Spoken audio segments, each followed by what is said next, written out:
Breaking news bersama saya Cindy Sistiarani. Saudara, helikopter Polri dilaporkan hilang kontak di Bangka Belitung.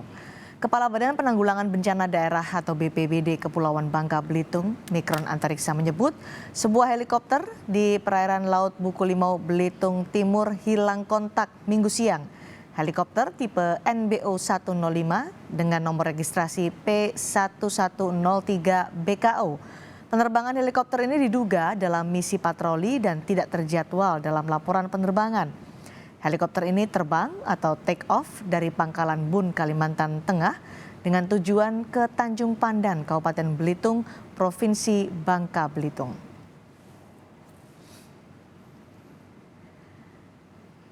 Adapun nama-nama kru helikopter P1103 yang hilang kontak adalah 4 orang anggota Polri, yakni AKP Arif Rahman Saleh selaku Kapten, Bribtu Lasminto, Aibda Joko, dan Bribda Anam.